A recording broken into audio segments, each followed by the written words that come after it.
রেখো না মনেতে ভয় বান্দা খোদার, দূর হয়ে যাবে বাধা সব। তোমার আমার এক মালিক আছেন আমাদের রব। রেখো না মনেতে ভয় বান্দা খোদার, দূর হয়ে যাবে বাধা সব। তোমার আমার এক মালিক আছে। Islamic Way 24, the right way of life.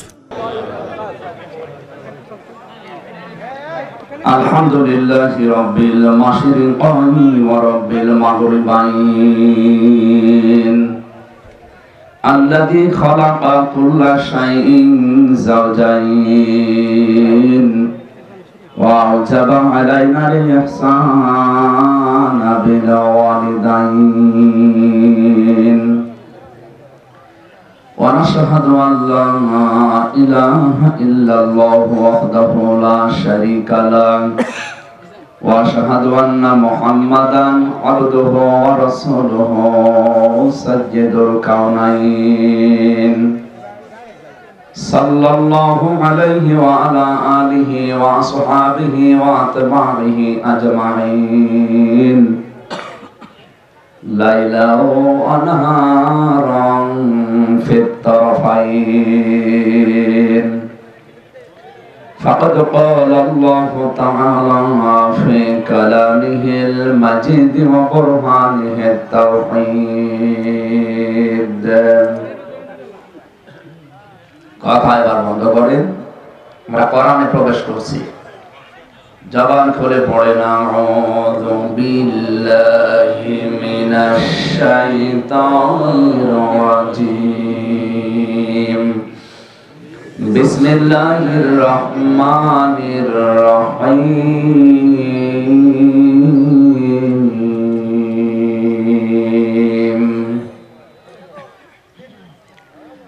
ولقد بعثنا في كل أمة رسولا أن اعبدوا الله واجتنبوا الطاغوت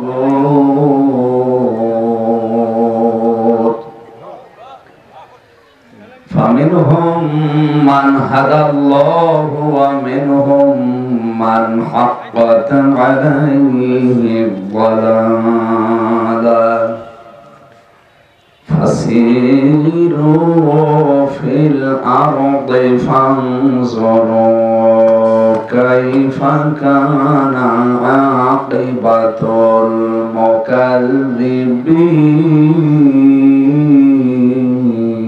المكذبين. الله أكبر. صدقت يا ربنا. عن أبي هريرة رضي الله تعالى عنه قال قال النبي صلى الله عليه وسلم من قال لا إله إلا الله فدخل الجنة. رواه ابن ماجه. وما زادهم إلا إيمانا وتسليما. اللهم صل على محمد وأنزله المقعد المقرب عندك يوم القيامة.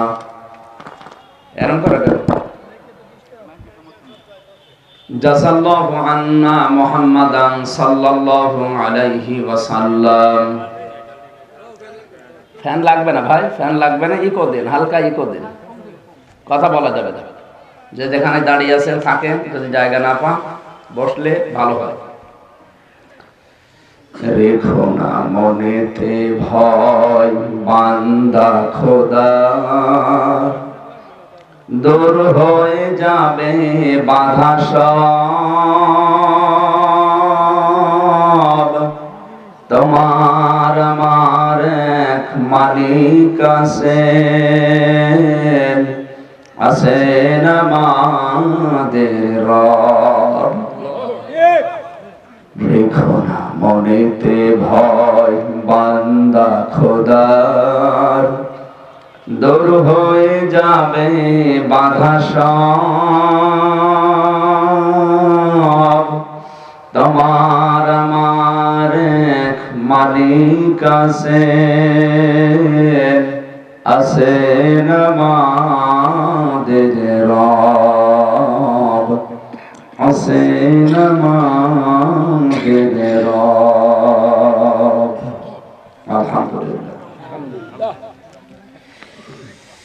Kishoreganj থানার করিমগঞ্জ থানার অন্তর্গত নিয়ামতপুর মুন্সিবাড়ি যুব সমাজের উদ্যোগে 20তম বাৎসরিক ঐতিহাসিক তাফসীরুল কোরআন মাহফিলের স্বনামধন্য সভাপতি,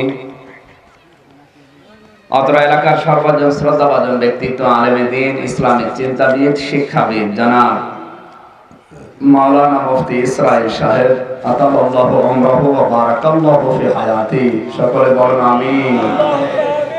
সহ সভাপতি আলহাজ আব্বাসউদ্দিন আহমেদ, আজকের মাহফিলে যারা আলোচনা রাখলেন, বিশেষ করে মাওলানা সানাউল্লাহ, হোসাইন আহমেদ মাহফুজ, আব্দুল খালেক সহ নামনা সানার সম্মানিত ওলামা ইকরাম, মাহফিলের প্রধান অতিথি শাইখুল মাশায়েখ বীর মুক্তিযোদ্ধা ডক্টর মাহবুব ইকবাল সাহেব দামাত বারকাতুহুল আলিয়া, অনেকগুলো আলেমের নাম এখানে আছে। আমরা একবারই দোয়া করছি ওয়ারফানা লাকা যিকরাক, আল্লাহ তাদের সম্মান মর্যাদা যেন আরো বাড়িয়ে দেন। মঞ্চে বসা ওলামা ইকরাম, সামনে বসা মুসলমান ভাইরা, পর্দার আড়ালে সম্মানিতা মা এবং বোনেরা, প্রশাসনের ভাইরা, বিশেষ করে মাহফিলটা যার মাধ্যমে নিয়েছি মাওলানা আবুল কাশেম ঢাকা, সবাইকে নিয়ে আমার মালিকের দরবারে নত শিরে শুকরিয়া আদায় করছি, যিনি আমাদের সুস্থ রাখলেন। করোনার এই মহাপ্রাদুর্ভাব চলছে এখন, এর ভেতরে যে আল্লাহ আমাদেরকে সুস্থ রেখে দিয়েছে, খুশি হয়ে বলছে আলহামদুলিল্লাহ। করোনা আসার পরে আমার একটা বিষয় মনে হচ্ছে, সঠিক কিনা জানি না, বাবা যদি সন্তানের উপরে কোনো বিষয় নিয়ে মন খারাপ করে, এত রাগ হয়, সর্বশেষ বলে তো চেহারা আমি আর দেখতে চাই না, তো দূর হয়ে যায়, তো আমার সামনে আসবে না। এ কথাকে বাবা আদর করে বলে, বলেন বলেন। বাবা এত কষ্ট করে সন্তানকে পর্যন্ত লালন পালন করার পর যদি বলে তো চেহারা আমার দেখতে মনে চায় না, তুই দূর হয়ে যা, কত দুঃখ পেলে কথা মুখ দিয়ে বের হয়। আমাদের মুখের উপরে যে ঠুসি লাগানো এখন মাস্ক, আমার তো মনে হচ্ছে আমাদের মালিক আমাদের এই বাবার মতো এভাবে রেগে আছে যে আমাদের চেহারা আর দেখতে চায় না। পৃথিবীতে এক বাবা যদি অন্তত ত্যাগ করে, ছেড়ে দেয়, হাজারো বাবা এখন অন্তত পাওয়া যায়। অন্তত বিয়ে 4টা করলে 4টা বাবা পাওয়া যাবে। কি আমার আকিস গ্রুপের যিনি কর্ণধর, এখন যিনি আছেন আদ্দিন হাসপাতালের মহাপরিচালক, ওনার বাবা 5টা, 4 বর 4টা আর ওনার 1টা। এই জন্য আসল বাবা যদি বাদ যায়, এখনো কয়টা আছে ওনার? আপনাকে আমি উদ্বুদ্ধ করছি না। আমাদের মালিক যিনি, উনি তার 4-5 জন না, কয়জন? আল্লাহ পাক যদি আমাদের মুখ দেখতে না চায়, এই মুখ আর দেখানোর জায়গা আছে? আমাদের মুখে কিন্তু এখন ঠুসি বাঁধা, মাছ দিয়ে আটকানো, যে আমাদের মুখ, আমাদের চেহারা আল্লাহ দেখতে চায় না। চেহারা সম্পর্কে কোরআনে 9 জায়গায় আল্লাহ আলোচনা দিয়েছে। কয় জায়গায়? কারো চেহারা কিয়ামতের দিন উজ্জ্বল হবে, কারো চেহারা কালিমা ভরা হবে, কারো চেহারা আল্লাহ দেখতেও চাইবে না। আমানা আরাদান যিকরি ফাইন্না লাহু মাঈশাতান দানকা ওয়া নাহশুরুহু ইয়াওমাল কিয়ামাতি আ'মা। আল্লাহ তাআলা বলেন, আমার জিকির থেকে, আমার আলোচনা, আমার কোরআন থেকে যারা মুখ ফিরিয়ে নেবে, এই মানুষগুলোর জীবন আমি আল্লাহ সংকীর্ণ করে দেব। ওর জীবনের আয় উন্নতিতে কোনো বরকত থাকবে না। চর্ম চোখে দেখবে যে বহু কিছুর মালিক হয়ে গেছে, তো 10 দিক থেকে আসবে, 20 দিক থেকে চলে যাবে। সবচাইতে বড় বিষয়, ওই লোকটা যখন দুনিয়ার জীবন ত্যাগ করবে, ওর চেহারার ভেতরে গুরুত্বপূর্ণ যেটা চোখ, এই চোখ আমি আল্লাহ রাখবো না, অন্ধ করে দেব। ডাক দিয়ে বলবে মালিক ক্বালা রাব্বি লিমা হাশারতানি আ'মা ওয়া ক্বাদ কুনতু বাসীরা, কেন আমাকে অন্ধ করে তুললে? আজ আমি আদম নবীকে দেখব। আমি আদম নবীকে দেখি নাই, আজকে আমি দেখব। 120 হাত লম্বা ছিল, 36 হাত মোটা ছিল, আমি দেখতে চাই। আল্লাহ তাআলা বলবেন বান্দা ক্বালা কাযালিকা আতাতকা আয়াতুনা ফানাসিতাহা ওয়া কাযালিকা লিয়াউমা তুনসা। তোর কাছে আমার কোরআনের আয়াতগুলো ঠিক এইভাবে আলোচনা হতো। আমার বিধান জানার পরে যেভাবে আমাকে ভুলেছিলি, আজকের এই কঠিন ময়দানে তুই যে আমার বান্দা, তুই যে আমার বান্দি, আমার এই কুদরতের জবান দিয়ে কোনোদিন তোর নাম আমি আর উচ্চারণ করব না। তোকে আজকের এই দিনে আমি আল্লাহ নিজেই ভুলে গেলাম। চেহারা খুব গুরুত্বপূর্ণ একটা বিষয়। এটাই যদি মানুষকে আল্লাহ না দেখতে চায়, তে আপনার দেখানোর মতো কি আছে বলেন? তাওবা করে আমরা ফিরে আসছি। মহান আল্লাহ যেন আমাদের চেহারা আবার আগের মতো স্বাভাবিক করে দেন। সবাই বলেন আমিন। দল মত জাতি বর্ণ ধর্ম নির্বিশেষে কোরআনের এই অনুষ্ঠানে আমরা এসেছি ইবাদত মনে করি। কি মনে করি? এটা কিন্তু এখন ইবাদত অলরেডি শুরু হয়ে গেছে। এত মর্যাদা সম্পন্ন অনুষ্ঠান এটা। বিশ্বনবী নিজে বলেন, আমি মসজিদে নববীতে প্রবেশ করে দেখলাম কিছু মানুষ কোরআন নিয়ে ব্যস্ত আছে, আর কিছু মানুষ আল্লাহর জিকিরে লিপ্ত আছে। আল্লাহর নবী বললেন দুইটা দল ভালো কাজে আছে, তবে কোরআনের আলোচনা যারা করছে এরা সবচাইতে উত্তম কাজে আছে। মহান আল্লাহ আমাকে নির্দেশ দিয়েছেন আমি যেন এই মুহূর্তে কোরআনের শ্রোতা হয়ে এই ময়দানে বসে পড়ি। কিশোরগঞ্জবাসী টের পেলেন কি বললাম? এই মুহূর্তে যদি আমাদের নবী বেঁচে থাকতেন, আরে কিশোরগঞ্জ করিমগঞ্জে এই মাটির উপর দিয়ে যদি হেঁটে যেতেন, আর যদি দেখতেন এই নিয়ামতপুরে কোরআনের অনুষ্ঠান হচ্ছে, বিশ্ব নবী নিজে আপনার পাশে শ্রোতা হয়ে বসে পড়তেন। তাহলে আপনার মর্যাদা কত? কোরআনের শ্রোতা হওয়ার জন্য যে যোগ্যতা গুলো আপনার আছে কিনা এটা আপনাকে দেখা লাগবে। আপনার পাশে যে এমন মানুষ বসবে যিনি কিয়ামতের সুপারিশ করে জান্নাতে নিয়ে যাবে, তিনিও শ্রোতা হয়ে এখানে বসে পড়তেন। আল্লাহ পাক বলেন আনসালনা ইলাইকা যিকরা লিতুবাজ্জিনা লিন-নাসি মা নুজিলা ইলাইহিম ওয়া লাআল্লাহুম ইয়াতাফাক্কারুন। আল্লাহু আকবার। সূরা নাহলের 44 নম্বর আয়াতের শেষের দিকে আছে আল্লাহ তাআলা বলেন, হে নবী আপনি যখন কোরআন দিয়ে মানুষকে কিছু শোনাবেন, তখন স্পষ্ট দলিল আর প্রমাণ দেবেন। কাদের সামনে? লিন্নাস, যারা জীবিত মানুষ। কাদের কথা বুঝতেছেন? তাহলে কোরআনের আলোচনা করা লাগবে মরা মানুষের সামনে না জীবিত? আমাদের দেশের সিচুয়েশন পাল্টিয়ে ফেলেছি আমরা। আজ কত ইস্যু তৈরি করে কোরআনের আলোচনা গুলো জীবিত মানুষদেরকে আর শুনতে দেওয়া হচ্ছে না। বিভিন্ন কায়দায় যেন বন্ধ হয়েছে, সিস্টেম চলছে। অথচ ওই লোকটার বাবা মারা যাক, আমারে ডাক দিয়ে বলবে হুজুর কোরআন পড়ে দেন। তোর বাবা মারা গেছে, এখন পড়ে করবো কি? যতদিন জীবিত ছিল ততদিন পড়লে কাজ হতো। জীবিত মানুষদের সামনে এই জন্য কোরআন শুনতে দেবে না, এই অভ্যাস তৈরি করেছিল আবু জেহেল।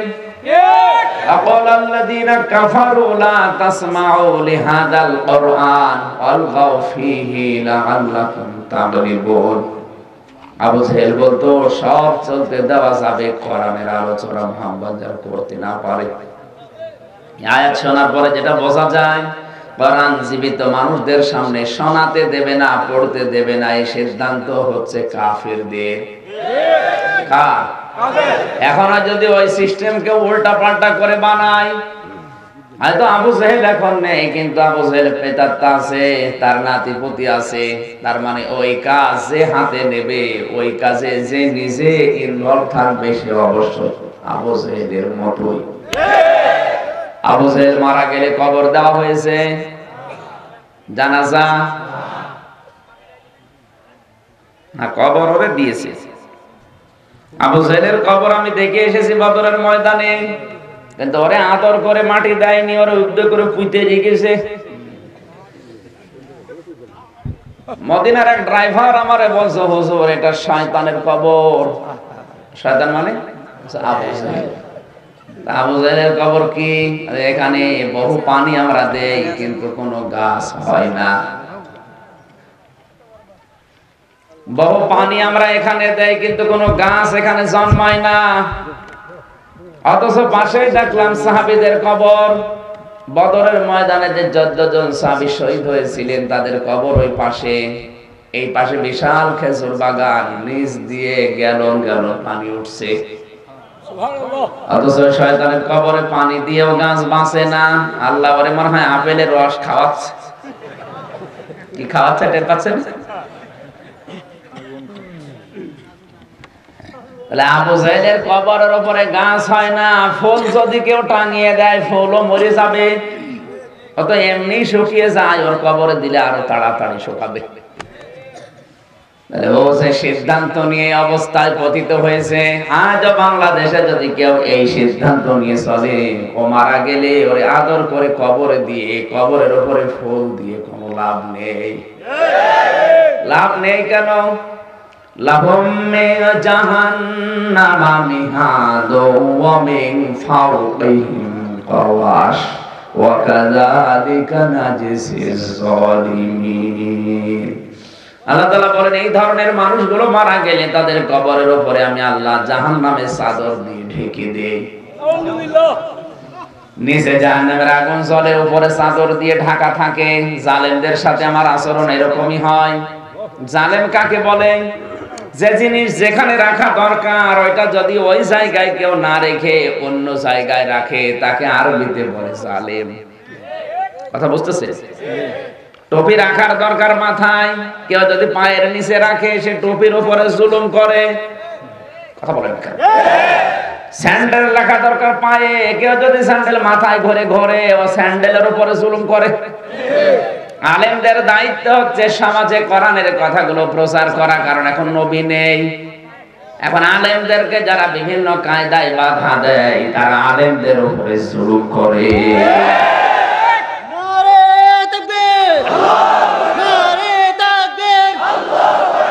ইসলামের শত্রুরা, নবীর শত্রুরা, আল কুরআনের শত্রুরা, থাক, ওগুলো এখানে নেই, ও বলার দরকার নেই। শত্রু এখানে আসে আর থাকলেও অন্তত এখানে আসে। ওরা বাইরে দাঁড়িয়ে আছে, ওদের কান পর্যন্ত যাবে না, আমরা তাকবীর দেওয়ার দরকার। তারপরও দিনকাল ভালো না, তাকবীর দিয়ে আবার কোন দিকে মোড় নেয়। ঠিক আছে, আপনি তো ভালো নিয়তেই দিয়েছেন, কিন্তু ওরা তো অন্যদিকে নিয়ে যাবে। কিশোরগঞ্জবাসী কোরআনে কারীম তেলাওয়াত করা লাগবে কোন মরা মানুষের সামনে না, জীবিত মানুষদের সামনে।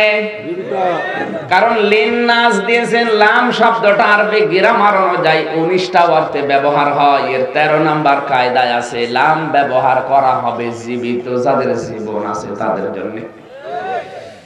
আল্লাহ দিলেন, হে নবী আপনি কোরআন যখন আলোচনা করবেন আপনার সামনে যেন জীবিত মানুষ থাকে। আপনার দায়িত্ব হচ্ছে লিতুবাজ্জিনা লিন্নাস, স্পষ্ট দলিল আর প্রমাণ দিয়ে কথা বলা লাগবে।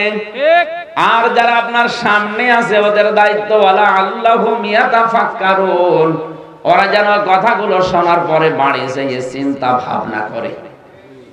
তাহলে আপনার শ্রোতা কোন মানের হওয়া লাগবে আপনি টের পাচ্ছেন। এক কান দিয়ে শুনবেন আর এক কান দিয়ে বের করে দেবেন। আপনি ওই রকম শ্রোতা হলে নবীজি এখানে বসবে না। কোরআনের শ্রোতার মান আল্লাহ দিয়েছেন, ওয়াইদা সামিউ মা উনসিলা ইলার রাসূলি তারা আ'য়ুনাহুম তাফিদু মিনাদ দাম'i মিম্মা আরাফু মিনাল হক ইয়াকুলুনা রাব্বানা আমান্না ফাকতুবনা মা'আশ শাহিদিন। সূরা মায়েদার 83 নম্বর আয়াতে আল্লাহ বলেন, হে নবী, যখন আপনি কোরআনের কথাগুলো মানুষের সামনে স্পষ্ট দলিল আর প্রমাণ দিয়ে তেলাওয়াত করে করে শোনাবেন, যাদের কোরআন শুনে উপলব্ধি করার যোগ্যতা আছে, বোঝার মতো ক্ষমতা আছে, আপনি দেখবেন তাফিদু মিনাদ দামি, তাদের চোখ দিয়ে অশান্তি পানি বেরিয়ে গেছে।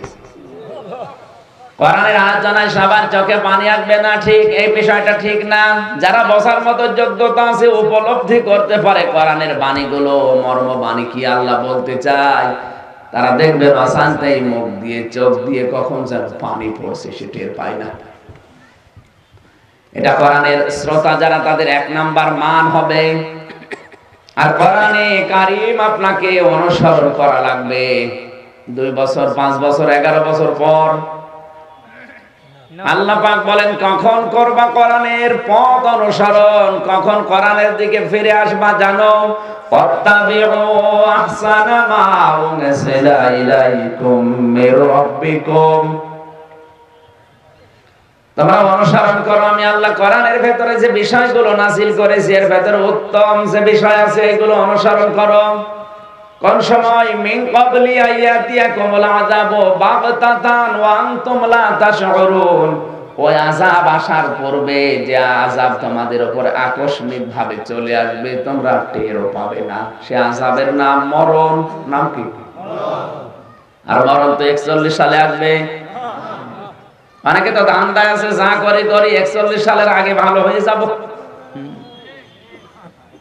অনেকে মনে করছে যা করি এখন 41 সালের আগে ভালো হয়ে যাবে। তো তারা 41 সাল পর্যন্ত হায়াত যাবে, কে দিল গ্যারান্টি? এক কথা বলেন না কেন? মরণ আসতে পারে কি 41 সালে, না এখনই? সুতরাং আপনাকে এখনই কোরআনের দিকে ফিরা লাগবে, এখনই। আপনি উঠে দাঁড়াবেন, তারপরে না দাঁড়ানোর মতো ক্ষমতা আপনাকে আল্লাহ না দিতে পারে। সুতরাং ফেরা লাগবে কোরআনের দিকে অনুসরণের মাধ্যমে। কখন? এখন। বলেন এখনই। সুতরাং এখন থেকে যা বলবো আপনি ওইটাই মনে করবেন আমার জন্য বলছে। আল্লাহ পাক আমাদের কথাগুলো কোরআনের শ্রোতার যে মান, ওই মান অনুযায়ী শোনার তৌফিক যেন দান করেন। আমিন। দরুদ আর সালাম পাঠ করছি আমাদের নবী, মানবতার মহান শিক্ষক মুহাম্মদ রাসূলুল্লাহ সাল্লাল্লাহু আলাইহি ওয়াসাল্লামের প্রতি। আমরা কোরআনে কারীমের গুরুত্বপূর্ণ একটা সূরা, সূরা নাহাল এর 36 নাম্বার আয়াত, মাত্র একটা আয়াত পড়েছি। এই সূরায় 128টা আয়াত আছে, আয়াত পড়েছি মাত্র, বলেন না কেন? আমাকে আল্লাহ যতটুকু যোগ্যতা দিয়েছে কোরআনের উপরে, আজকে তাফসীর আপনি লিখেছেন, এই জন্য আমি তাফসীর করব। তাফসীরুল কোরআন বিল কোরআন, তাফসীরুল কোরআন বিল হাদিস আজকে না, ওটা অন্যদিন। আজকে তাফসীরুল কোরআন বিল কোরআন হবে। কোরআনের তাফসীর সর্বোত্তম করেছেন আল্লাহ নিজে। তাফসীর করার যোগ্যতা শুধুমাত্র আল্লাহ। কার? বলেন। তাফসীর আল্লাহ ছাড়া কেউ পারে না।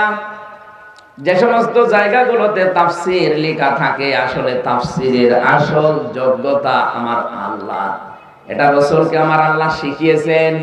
ওয়ালা ইয়াতুনাকা বিমাসালিন ইল্লা জিনাকা বিল হাক্কি ওয়া আহসানা তাফসীরা।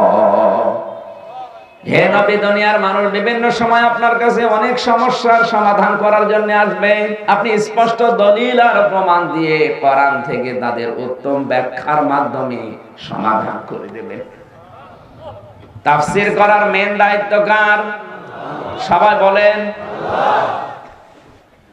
দ্বিতীয় নম্বরে, বিশ্বনবীকে আল্লাহ তাফসীর করা শিখিয়েছেন। শুধু তাফসীর করতে হলে আহসানা তাফসীর দেয়নি আল্লাহ, তাফসীর দিয়েছেন। এখানে যারা আরবি গ্রামার বোঝে, তাফসীর যারা উসুল বোঝে, জিজ্ঞাসা করবেন যে তাফসীর দেওয়ার কারণ কি? এ কোরআনে কারীম আমার আল্লাহ শুধু 1500 বছর আগে চলেই শেষ তা না, দিন যত যাবে কোরআনের নতুন তথ্য মানুষ আবিষ্কার করতে পারবে। শুধু তাফসীর না দিয়ে তাফসীর দেওয়ার কারণ হচ্ছে যে যুগ, যে সময়, যখন আসবে কোরআনে কারীম ওই সময়ের জন্য পারফেক্ট। 1500 বছর আগে কম্পিউটার ছিল না, ওই সময় যারা তাফসীর লিখেছে তারা কম্পিউটারের যে তথ্যগুলো এখন বললে মানুষ বোঝে, ওই সময় বললে বুঝতো না। এজন্য ওই সময় যেটা লাগে ওই সময়ের জন্য মানুষ ওই রকম শব্দের অর্থ বের করে বুঝতো। ভিডিও ক্যামেরা যতদিন আবিষ্কার হয়নি, ভিডিও ক্যামেরা আবিষ্কার হলে কি হয় এটা যদি আপনি 500 বছর আগে বোঝাতেন তাহলে এই আয়াত আপনি তাফসীর করে বোঝাতে পারতেন না, আর মানুষ বুঝতো না। যেমন ফামাইয়ামাল মিসকালা যাররাতিন খায়রান ইয়ারা ওয়া মাইয়ামাল মিসকালা যাররাতিন শাররান ইয়ারা। আল্লাহ তাআলা বলেন, হে নবী, দুনিয়ায় যদি কেউ ভালো আর মন্দ যাররা পরিমাণও করে, কিয়ামতের দিন সে দেখতে পাবে। কি পাবে? এখানে যারা পুরাতন আলেম আছে মুরব্বীদেরকে জিজ্ঞাসা করেন, ওরা দেখতে পাবে কিন্তু পড়েনি। পুরাতন তাফসীর গুলোতে আছে দুনিয়ায় যদি কেউ ভালো মন্দ যাররা পরিমাণও করে, কিয়ামতের দিন আল্লাহ তাকে দেবে। কি করবে? দেবে লেখা আছে। অথচ এখানে র মানে কিন্তু দেওয়া না, দেওয়ার আরবি আলাদা আছে। আতাউতু মানে কি? দেওয়া। এখানে কি আতাউতু আছে? কি আছে? র। বলেন কি আছে? ইয়ারা র। এখানে র মানে চোখ দিয়ে দেখা। দেখার আরেকটা আরবি আছে নাজারা, কিন্তু নাজারা মানে চোখ দিয়ে দেখা না, নাজারা মানে গবেষণা করে দেখা। আর চোখ দিয়ে দেখার আরবি নাম কি? এই জবান খুলে র।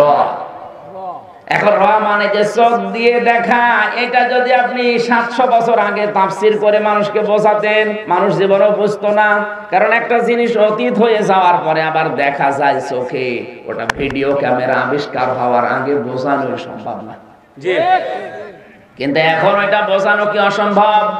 কোনো ব্যাপারই না। এইটা ভিডিও হচ্ছে, 5 বছর পরে যদি আপনি এইভাবেই দেখতে চান আমি কিভাবে হাত নাড়ালাম, কিভাবে মুখ নাড়িয়েছি, মাথা কিভাবে দোলালাম, সব এইভাবে চোখে দেখা যাবে না।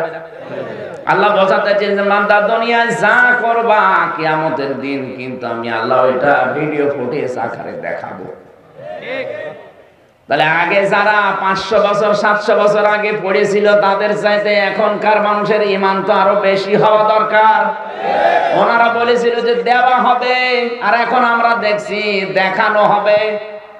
আপনি যদি কাউকে বিনা কারণে একটা থাপ্পড় দিয়ে থাকেন, কিয়ামতের দিন আপনি দেখতে পাবেন যে আপনি থাপ্পড় দিয়েছেন। হয়তো রাতের আধারে এমন অনেক কাজ করেন যেগুলো আপনি ছাড়া আর কেউ জানে না। গোপনে ষড়যন্ত্র করে একটা ভালো মানুষকে ফাঁসিয়ে দিয়ে জেলখানায় দিয়ে দিলেন, কেউ জানে না, শুধু অপরাধটা আপনি জানেন। কিয়ামতের দিন এইটা আল্লাহ ভিডিও আকারে দেখাবে যে এইভাবে এখানে গিয়ে এর কাছে বলে একে ধরিয়ে দিয়েছিল। সত্যি মানুষ যদি কোরআনে কারীম এইভাবে বিশ্বাস করত আর এইভাবে যদি মেনে চলতো, অপরাধ হওয়া কখনোই সম্ভব ছিল না। যারা মোবাইলে অলঙ্ক নাচ দেখে, যদি চিন্তা করতো কিয়ামতে আল্লাহ ঠিক এইভাবে আমাকে ভিডিও ক্লিপ আকারে দেখাবে, আজ আমি লেপের নিচে দেখি, কম্বলের নিচে দেখি, আর ওই সময় কিয়ামতে কোটি মানুষের সামনে আল্লাহ দেখাবে। যদি বিশ্বাস করতো, জীবনে অলঙ্ক নাচ দেখতো? বলেন। এখনো পর্যন্ত যাদের মোবাইল এরকম উল্টা পাল্টা জিনিস আছে, এই মুহূর্তে আপনাকে ডিলিট করা লাগবে। কারা রাজি আছেন হাত তোলেন তো। এই মুরব্বি, কি আছে মোবাইলে? দেখে মোবাইল দেখে 70-80 বছর বয়স, এখনো যদি মোবাইল উল্টা পাল্টা জিনিস রাখে তো যৌবন বয়সে কি করছে? তো বেড়া হয়ে গেছে। কি আছে মোবাইলে? আপনার কিছু আছে? তা আপনি হাত তুললেন কোন কারণে? হাত তো তুলবে এই দেশের যুবক মানুষ যারা শাবনূরের নাচ দেখে। তা আপনি নাচ দেখলেও তো কিছুই হবে না, কারণ জীবন যৌবন সব শেষ। এই জন্য আপনি আন্দাজে হাত তোলা ঠিক হয়নি, যে বুঝে শুনে হাত তোলেন। যাদের আছে ডিলেট করবেন তো। এবার কিন্তু আওয়াজ আর আসছে। কখন করবে? এক্ষুনি। দেখেন তো কেউ করছে কিনা, দেখেন এক্ষুনি করবেন। কখন? যেটা মানুষের সামনে দেখতে লজ্জা পান, ওটা গোপনে দেখলেই গুনাহ। কথা বলুন না কেন? সাহাবী প্রশ্ন করলেন, হে নবী, গুনাহ কাকে বলে, পাপ কাকে বলে? আল্লাহর নবী বললেন, যেটা তোমার মন থেকে রায় দেয় না ওইটাই পাপ।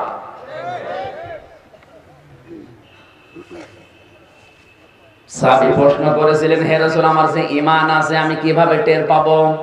আল্লাহর নবী বলেন, ইদা সারাতকা হাসানাতুকা ওয়া সাআতকা সাইয়্যাতুকা ফাআনতা মুমিন। পৃথিবীর যত উলটপালট হোক, যত পরিবর্তন হোক না কেন, কোরআনে কারীম ওই সময়ের জন্য পারফেক্ট। 500 বছর আগে এ কবরে যদি কেউ যায়, এখান থেকে আপনি যদি তাকে তুলে ঢাকার বাংলাদেশ ব্যাংকের সামনে দাঁড় করিয়ে দেন, চিন্তা করবে 30 তলা বিল্ডিং, এই বিল্ডিং আমি কি করে উঠবো, মনে হয় বাঁশ লাগবে। বাঁশ ওই মই যায় বলে। এখান থেকে 200 বছর আগে যে মারা গেছে ওরা যদি তুলে আনেন, বলবে না বাঁশ দরকার নেই, ঘরের অবশ্যই কোনো সিঁড়ি আছে। কথা বলেন না কেন? এখান থেকে 30 বছর আগে যে লোকটা মারা গেছে ওরে কবর থেকে নিয়ে আসেন, ও কিন্তু বাঁশ খুঁজবে না, সিঁড়িও খুঁজবে না, ও চিন্তা করবে লিফট আছে নাকি দেখি। আমার তো মনে হচ্ছে এভাবে যদি চলে আরো 50 বছর পরে এমন সময় বাংলাদেশে আসবে, ওই বিল্ডিং এর সামনে যদি ওরে নিয়ে যান, ও বলবে বাঁশ লাগবে না, সিঁড়ি লাগবে না, লিফটও লাগবে না, দেখি রিমোট আছে কিনা, শুধু টিপ দেব, একবার 28 তলা। এরকম আসতে সময় লাগবে? আসতে পারে। এটা আপনি লিফটের পরিবর্তে রিমোটের টিপ দিলে যে 28 তলায় যাওয়া যায়, এইটাও আল্লাহ কোরআনে দিয়েছেন, সানুরিহিম আয়াতিনা ফিল আফাকি ওয়া ফি আনফুসিহিম হাত্তা ইয়াতাবাজ্জানা লাহুম আন্নাহুল হক আওয়ালাম ইয়াকফি বিরাব্বিকা আন্নাহু আলা কুল্লি শাইইন শাহীদ। হে নবী, অতি শীঘ্রই আপনার শরীরে আর দিক দিগন্তে যেগুলো ছড়িয়ে আছে এগুলোর আসল যে কার্যকারিতা আমি কিন্তু মানুষকে দেখাবো, কারণ আমার কোরআনের সব বাণী সত্য, এটা মানুষ যেন জানতে পারে। তাহলে তাফসীর করার দায়িত্ব আল্লাহর, শিখিয়েছেন রাসূলকে, শিখিয়েছেন। আর রাসূলুল্লাহর মাধ্যমে যারা এখন আমরা তাফসীর করছি এগুলো রাসূলের সব ছাত্র।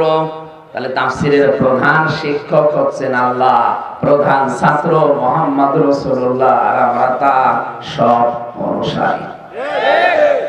এজন্য কোরআন থেকে যদি সত্যি কেউ কথা বলে, মান ক্বালা বিহি সাদাকা, নবীজি বলেন সে যেন সত্যি কথা বলে। আমান হাকামা বিহি আদিলা, কোরআন দিয়ে যদি কেউ বিচার ফায়সালা করতে পারে সে অবশ্যই ন্যায় বিচার করতে পারে। আমান আমিলা বিহি উজিরা, কোরআন দিয়ে যদি কেউ আমল করে অবশ্যই আল্লাহ তাকে পুরস্কার দেবেন। এরপরে আমান দাআ ইলাইহি হাদা, একালিফ টান আছে। কেউ যদি কোরআন দিয়ে মানুষকে ডাকে আল্লাহ তাকে হেদায়েতের উপরে রাখে। আবার বলছি, আপনি যদি হেদায়েতের উপরে থাকতে চান তাহলে কোরআন দিয়ে মানুষকে আল্লাহর দিকে ডাকা লাগবে। ফাকাদ হুদিয়া ইলা সিরাতিল মুস্তাকিম, আর কেউ যদি কোরআনের ডাকে সাড়া দেয় তাকে আল্লাহ সিরাতে মুস্তাকিম নসিব করে দেবে।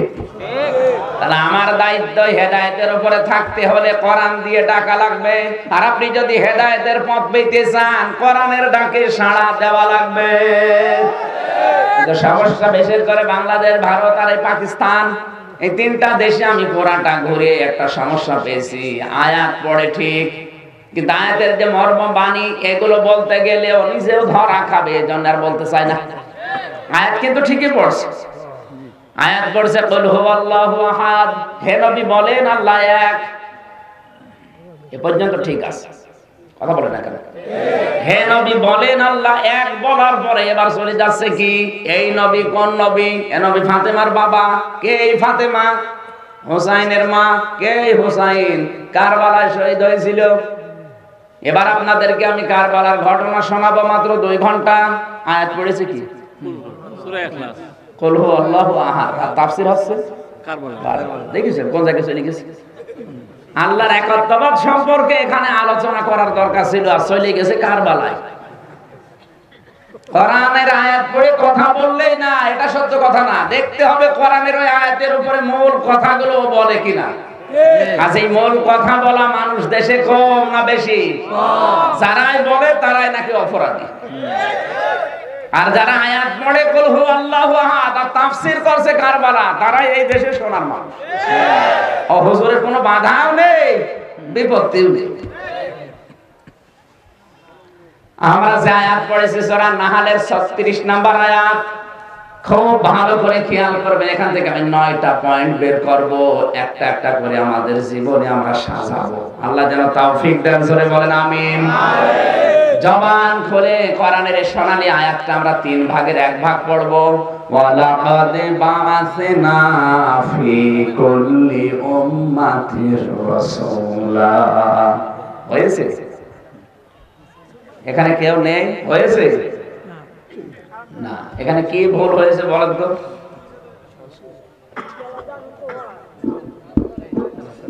আমি যে এলাকায় আসলাম, এই এলাকায় কি হিন্দু বেশি না মুসলমান? তা আমার এই যে এই কথাটা বলার পরে কি ভুল আপনি পেয়েছেন? না, আমার ভুল হয়েছে। আল্লাহ পাক বলেন ফাইদা কারাতাল কুরআন ফাস্তাইয বিল্লাহি মিনাশ শাইতানির রাজিম, সূরা নাহলের 98 নম্বর আয়াত। হে নবী, আপনি যখন কোরআন পড়তে যাবেন, এটা কিন্তু সাধারণ বই না, এ পড়তে গেলে আগে শয়তান থেকে আত্মরক্ষা করে পড়বেন। ঠিক, আমি আউযু বিল্লাহ না পড়ে পড়লাম, আপনি পড়লেন কোন কারণে? বলতে বললেন হুজুর ভুল হচ্ছে, এই বলেন না, এই জন্যই তো যারা আলোচনা করে তাদের সাহস বেড়ে যায়। এবার চিন্তার বিষয়, এখানে পৃথিবীর কোন ইবাদতে আউযু বিল্লাহ পড়া লাগে না, না পড়লে অসুবিধাও নেই। যেমন নামাজ পড়বেন, আউযু বিল্লাহ পড়েননি, নামাজ হবে না? বলেন না কেন হবে? যাকাত দেবেন, আউযু বিল্লাহ পড়েননি, যাকাত হবে না? হজ করতে যাবেন, আউযু বিল্লাহ পড়েননি, হজ হবে না? ওগুলো কি ফরজ ইবাদত না? বলেন না কেন? কিন্তু কোরআন পড়ার আগে আউযু বিল্লাহ যদি কেউ না পড়ে, কোরআন পড়া তো হবেই না, আরো গুনাহ হবে, ওয়াজিব তরক করার গুনাহ হবে। কেন? এই কেনর জবাব আমি পেয়েছি। পৃথিবীর কোন ইবাদতে শয়তান মানুষকে এত ধোঁকা দেয় না, কোরআনের কাছে আসলে যত ধোঁকা দেয়। কারণ শয়তান ভালো করে জানে যে মানুষ যদি কোরআন পড়ে বসে, আমি যে শয়তানি করি সব রাস্তা তারা চিনে ফেলবে। এক কথা বলে দেখেন, এই জন্য কোন জায়গায় শয়তানের বাধা নেই, যত বাধা কোরআনে। বলেন বলেন, যত বাধা, আরো জোরে বলেন, যত বাধা। তাহলে কোরআনে বাধা দেওয়া এটা মানুষের কাজ না, এটা শয়তানের কাজ। বাংলাদেশে আমার বাড়ি কুষ্টিয়া জেলায়, ওখানকার দায়িত্বে যিনি আছেন উনি আমাকে জানিয়েছেন যে হুজুর, আমি যতদিন বেঁচে আছি আপনারে আমি কোরআনের কথা বলতে দেব না। ওর নামের আগে মোহাম্মদ লেখা জায়েদ আছে, নাম কিন্তু সুন্দর, আমি নাম নাই নিলাম, খুব সুন্দর নাম। যে ব্যক্তি কোরআনে বাধা দেয়, তো বাধা আমাকে দেয়নি, সরাসরি দিয়েছে আমার আল্লাহকে। আল্লাহকে বাধা দিলে সে ইমানদার থাকে কি করে? এইরকম মানুষ বাংলাদেশে শুধু কুষ্টিয়া জেলায় না, বহু জেলায় আছে। এই জেলায় আছে, পাকন দিয়ায়, আমি নাম নিলাম না। তাহলে এই মানুষগুলো মারা গেলে তো মুসলমানই না, কারণ মুসলমানের কাজ তো এটা না। তো মারা গেলে ওরে কবরে দিয়ে কাফন দাফন দিয়ে জানাজা দিয়ে বেকার, কারণ ও তো এমনিও জাহান্নামে যাবে। আগে থেকে এরকম মানুষ পুড়িয়ে ফেলা দরকার। 5-6টা এরকম করেন, দেখেন টাইপ হয়ে যায়। আমরা ওদেরকে সাহস দেই। কিছু মানুষ হয়েছে মরণের পরে খানা করবে, এই খানা খাওয়ার লোভে জানাজায় মানুষ হওয়ার দরকার ছিল 10 জন, হয়ে যাচ্ছে 10 লাখ। মৃত মানুষের পক্ষ থেকে যদি কিছু করা হয় ওটা সাদাকা। ওটা কি কথা বোঝে? মৃত মানুষের পক্ষ থেকে যা করা হয় এটার নাম। আর সাদাকার মাল খাওয়া জায়েজ হচ্ছে এতিম, মিসকিন, অসহায়, দরিদ্র, গরিব। কথা বলে দেখেন, মুরব্বির বাবা মারা গেছে, উনি খানা করবে, খানা বলে তো, এই যে 3 দিন 7 দিন 40 দিন বের করে 1 বছর পরে খানা দেয়। তাহলে এই খাবারটা আমরা আবার বলছি, মৃত মানুষের পক্ষ থেকে যা করা হয় ওইটার নাম, ওইটা খাবে এতিম মিসকিনরা। উনি 5000 লোক দাওয়াত দিল, আমি এসেছি 5 গাড়ি নিয়ে, আমি তো এতিম। সভাপতি এসেছে, উনি এতিম। আপনার মা বাপ আছে? আছে মা বাপ নেই? তাহলে এতিম তো মনে খেতে পারে। তাহলে এরকম এতিম দেখে দেখে খাওয়াবেন। বাস্তবতা আমরা কি শিখছি? এই মানুষগুলো সাহস দেয়, আমরা নিজেরাই মনে করে জানাজার নামাজে অন্তত গেলে খাবার একবার তো খাওয়া হালাল হবে, অথচ খানা খাওয়ার দায়িত্ব ছিল যাদের, তারা কিন্তু খানা পায় না।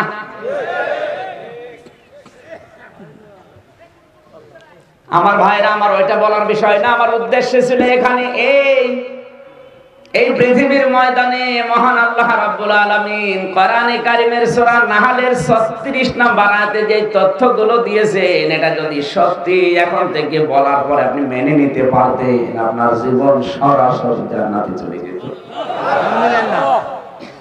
কোরআনের কোন জায়গা না, পৃথিবীর কোন ইবাদতে আউযুবিল্লাহ পড়া লাগে না। কেন বোঝাতে পেরেছি? কারণ কোন ইবাদতে শয়তান মানুষকে এত ধোঁকা দেয় না যত ধোঁকা দেয় কোরআনের কাছে আসতে গেলে। এজন্য কোরআন পড়তে হলে আগে আউযুবিল্লাহ পড়ার নির্দেশ কার? আল্লাহর। বলেন বলেন আল্লাহ। কারণ কি? কারণ শয়তান জানে যে কোরআন পড়লে জাতি জেনে ফেলবে যে আমি কয় নাম্বার। পৃথিবীতে এই জন্য 3টা প্রাণী আছে, বাদুর, চামচিকা,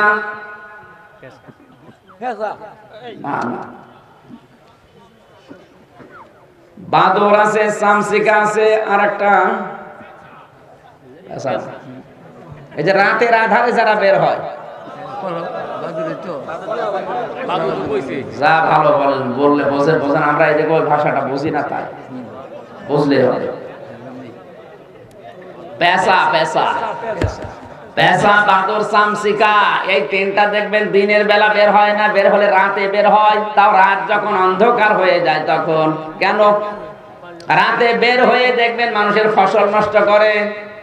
কথা বলেন না কেন? এখান থেকে আপনি কি পেলেন? আল্লাহ কিন্তু বারবার কোরআনে উদাহরণ দিয়েছেন, মাসালুহুম কামাসালিল্লাযী ইসতাওকাদা নারা। আমি নিজেই উদাহরণ দিয়ে দিয়ে মানুষকে কোরআন বুঝিয়েছি।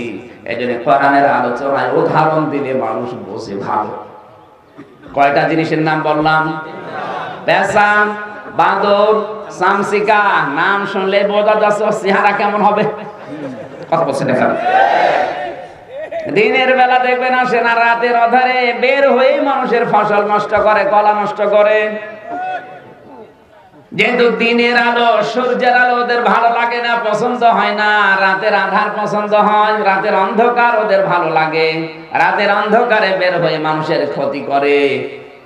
আজ পৃথিবীতে যারা কোরআনের আলো, ইসলামের আলো, দ্বীনের আলো যাদের সহ্য হয় না, রাতের অন্ধকার বলতে এখানে কুফরির অন্ধকার, শিরকের অন্ধকার, জুলুমের অন্ধকার, বেদাতের অন্ধকার, এই অন্ধকারের পথগুলো বেছে নিয়ে মানুষের ঈমান নষ্ট করে, আমল নষ্ট করে। এরাও এক প্রকার পেশা, বাদুর, চামচিকা। কারণ কিয়ামতের ময়দানে অনেকের আকৃতি কিন্তু এরকম থাকবে না। আজকে আমাকে দেখলে আপনি তাকিয়ে থাকেন, কিয়ামতে যখন আমি উঠব এই চেহারা আমার আর থাকবে না।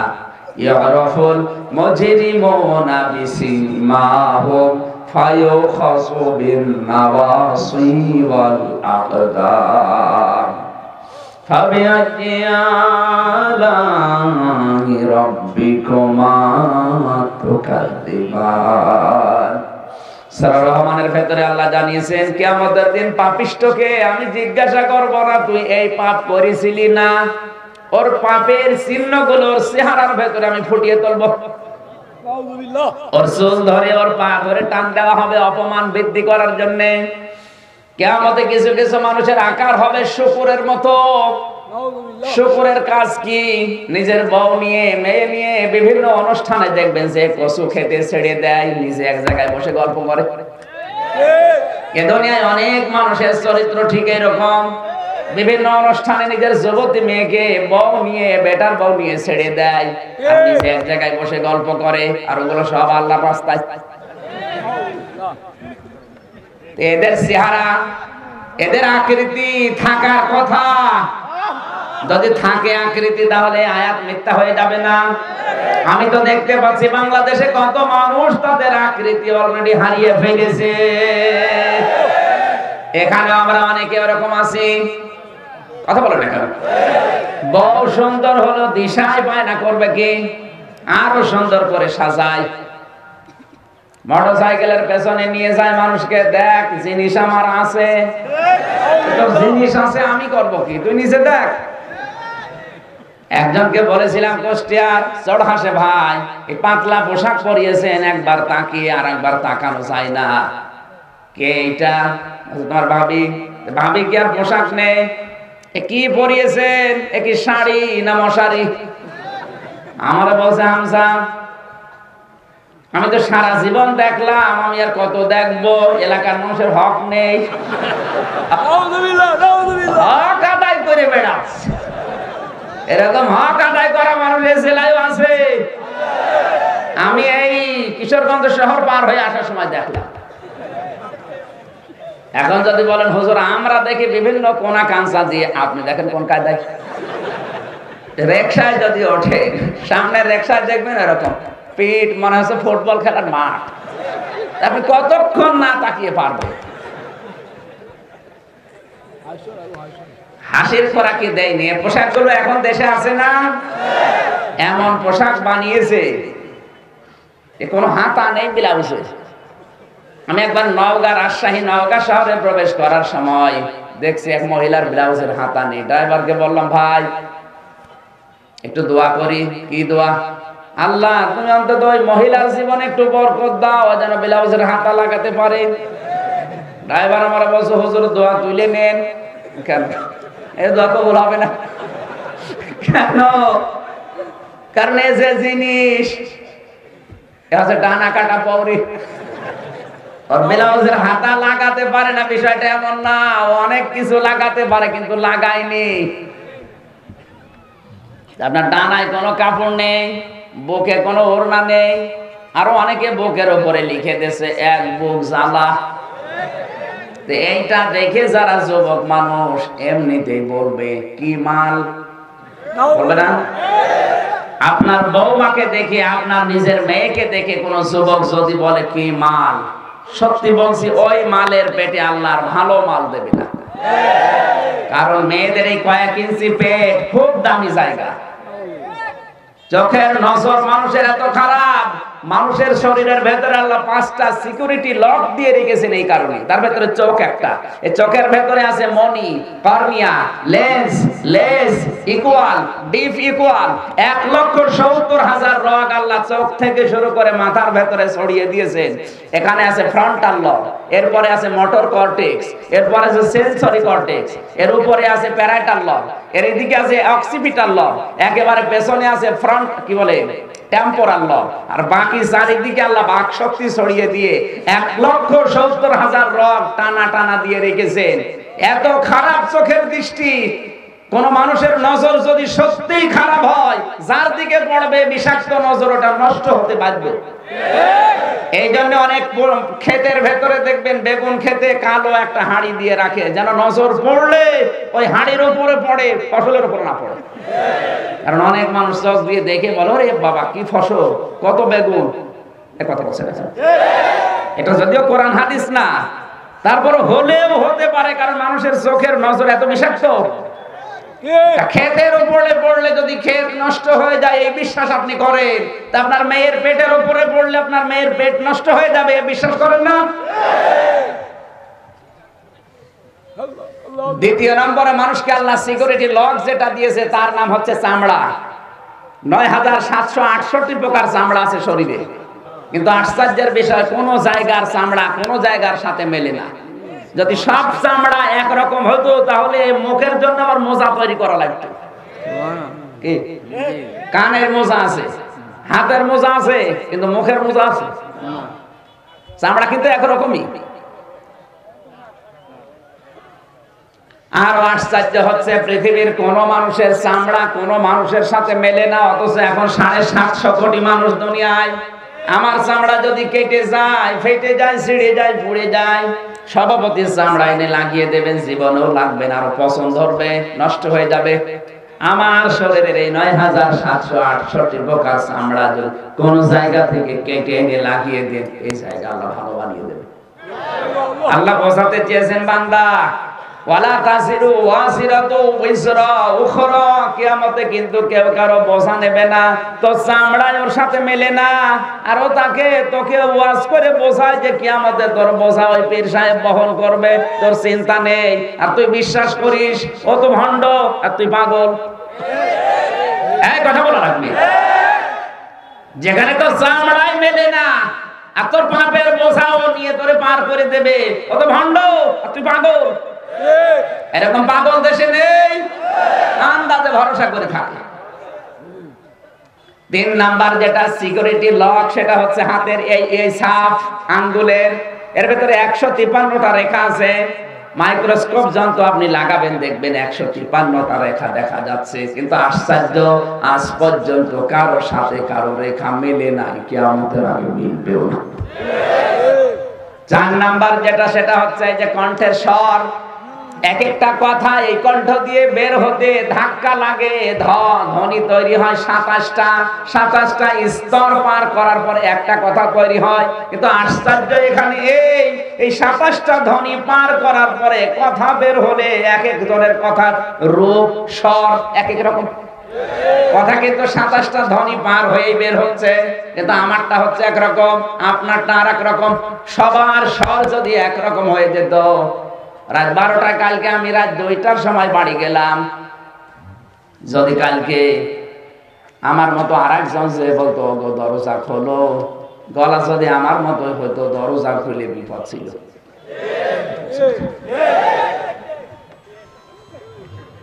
এরপরে আর একটা আশ্চর্য বিষয় আছে আমাদের শরীরের ভেতরে, সেটা হচ্ছে জহব্বার আচ্ছাদন স্তর। এই যে কয়েক ইঞ্চি জহব্বা, এর ভেতরে 357টা স্তর আছে। স্বাদ গ্রহণ করার মতো 1.5 কোটি রেখা আল্লাহ দিয়েছেন। 1.5 কোটি খাবারের স্বাদ জহব্বা গ্রহণ করতে পারে। একবারে যদি 357 প্রকার খাবার আপনি দেন, তো 357 প্রকার খাবারের এক একটা আলাদা আলাদা টেস্ট বলতে পারবে। কিন্তু পৃথিবীর কোন হোটেলের রেস্তোরাঁয় 357 প্রকার খাবার তৈরি হয় আমি পাইনি। গাজীপুরের নিরিবিলি হোটেলে আছে 180 প্রকার। কত? ও কাঁঠালের পাতা ভর্তা করে বলে তরকারি। আমি ওই যে মালিক যে তুতামিয়া বললাম, ভাই এত প্রকার খাবার আপনি পান কোথায়? বলে যা পাই তাই ভর্তা করি। কাঁঠালের পাতা, এই কলার পাতা ভর্তা, এই সব মিলে কত প্রকার? আর আপনার এই কয়েক ইঞ্চি জহব্বার ভেতরে যে স্তর আছে কত? 357টা। কত? এত প্রকার খাবার তো পৃথিবীতে তৈরি করা সম্ভব না। আমাদের মালিক, আমার ভাইরা না, আমি এই তথ্যগুলো আমার বলার দরকার না, আমি যেটা বলতে চেয়েছিলাম, কোরআনে কারিমে আমার আল্লাহ সূরা নাহলের 36 নম্বর আয়াতে যে 9টি পয়েন্ট আমাদেরকে দিতে চেয়েছেন। মানুষ যদি কোরআন পড়ে বোঝে, তাহলে শয়তানের যত শয়তানি মানুষ ধরে ফেলবে। এজন্য শয়তানের যত টার্গেট সব কোরআন কেন্দ্রিক। কথা বুঝতেছে? সূরা নাহলের কত নম্বর আয়াত পড়লাম? 36 নম্বর আয়াতের 3 ভাগের 1 ভাগ। ওয়ালাকাদ বাআসনা ফি কুল্লি উম্মাতির রাসূলা আনি ইবুদুল্লাহ ওয়াজতানিবুত তাগুত। আল্লাহ তাআলা বলেন অবশ্যই আমরা, অবশ্যই আমরা। আল্লাহ কয়জন? এখানে না বহুবচন দিলেন কেন? আল্লাহ রাব্বুল আলামিন আরবি গ্রামার অনুযায়ী, আরবি ভাষায় বহুবচনকে ব্যবহার করা হয় একক সিদ্ধান্ত অনুযায়ী। যদি আল্লাহ এক বচন হিসাবে ব্যবহার করেন একক অর্থবোধক অর্থে, এটা আমার আল্লাহর সম্মানের ক্ষেত্রে ব্যবহার হয়। দ্বিতীয় নম্বর ব্যাখ্যা হচ্ছে, না দিয়ে আল্লাহ জানাতে চেয়েছেন, বান্দা আমি কিন্তু সর্বেশ্বর, আমি সব ক্ষমতার অধিকারী, আমি একাই সব পারি। কিন্তু আমি একা একা পারলেও আমার ফেরেশতাদেরকে আমি সঙ্গে নিলাম, সাথে রাখলাম। তাদেরকে বোঝাতে চাইলাম যে পৃথিবীর কোনো বিষয়ে অহংকার করা জায়েজ নেই। আমি সব পারি, এরপরও না ব্যবহার করেছি, বাস্তু দেইনি, বাস না দিয়েছি। আমি মানুষকে জানাতে চাই যে যে কোনো বিষয়ে অহংকার করবা না। আমি আল্লাহ যদি অহংকার না করি, তো তোমার অহংকার আসে কোথা থেকে? ওয়ালাকাদ বাআসনা, ওয়া একটা, লাম একটা, কদ একটা, তিনটা শব্দ দিয়ে আল্লাহ জানিয়েছেন অবশ্যই অবশ্যই অবশ্যই আমরা পাঠিয়েছি ফি কুল্লি উম্মাতিন, প্রতিটি জাতির জন্য রাসূলান, রাসূল কি পাঠিয়েছি? রাসূল। প্রতিটি জাতির জন্য আমি পথ প্রদর্শক পাঠিয়েছি, রাসূল পাঠিয়েছি, বার্তাবাহক পাঠিয়েছি। এই নবী আর রাসূলরা দুনিয়াতে যাওয়ার পরে তাদের জাতির লোকের কাছে দুইটা মিশন নিয়েছে। আনি আবুদুল্লাহ, এক নম্বরে তারা বলেছে আল্লাহর ইবাদত করো, দুই নম্বরে বলেছে ওয়াজতানিবুত তাগুত, তাগুত ছেড়ে দাও। তাহলে নবীদের মিশন কয়টা? দুইটা। আরো জোরে। দুইটা। প্রথম নম্বরে আল্লাহর ইবাদত করো, দুই নম্বরে তাগুত ছেড়ে দাও। এখন ইবাদত আগে না তাগুত ছেড়ে দেওয়া আগে? না, কথা বোঝা লাগবে। মাঝখানে ওয়াজ, মাঝখানে আল্লাহ ওয়াটা খেলা করার জন্য দেয়নি। এই ওঠা উঠি করেন কারা? বসেন। 1-1.5 ঘন্টা বসে থাকতে পারে না। এদের বিয়ে দিলে বউ টেকবে? ও মুরব্বী বলছে না না, উঠছে কোন কারণে? যারা উঠছে তো মনে হয় বউ নেই, যা উঠে চলে যাক, মুরব্বী গুলো চলে যাও, যা। আমরা এখানে নির্ধারিত সময় নামাজ পড়ে নেবে।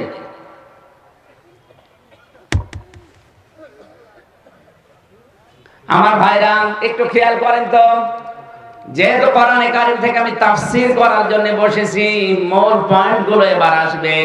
আপনি যদি ইবাদত করতে চান তাহলে আপনাকে আগে পবিত্র হওয়া শর্ত। এজন্য কোরআনে যেখানে ইবাদতের কথা সেখানে হালাল খাবারের কথা আগে।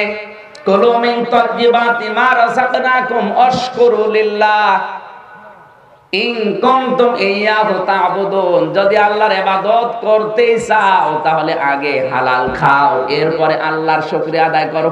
আগে হালাল খাওয়া, এরপরে আল্লাহকে ডাকাডাকি করা। কথা বলে দেখেন, আপনি হালাল না খেয়ে আল্লাহকে ডাকবেন, ওই অপবিত্র মুখের ডাক আল্লাহ শুনবে না। কেউ যদি মনে করে মাগরিবের আজান হয়ে গেছে, জামাত ধরা লাগবে, কিন্তু ওযু নেই, পরে ওযু করে নেব, আগে জামাত ধরি, হবে? হবে। কারণ আগে ওযু করা লাগবে, এরপরে নামাজ। আল্লাহ পাক এখানে ইবাদত আপনি অবশ্যই করবেন, কিন্তু তাগুত না ছেড়ে না, তাগুত আগে ছেড়ে দেন। তাগুত যে আগে ছাড়া লাগবে কোথায় পেয়েছেন? সূরা বাকারা 3 নাম্বার পারা, প্রথম নাম্বার পৃষ্ঠা 13 নাম্বার লাইনে 256-57 নাম্বার আয়াত।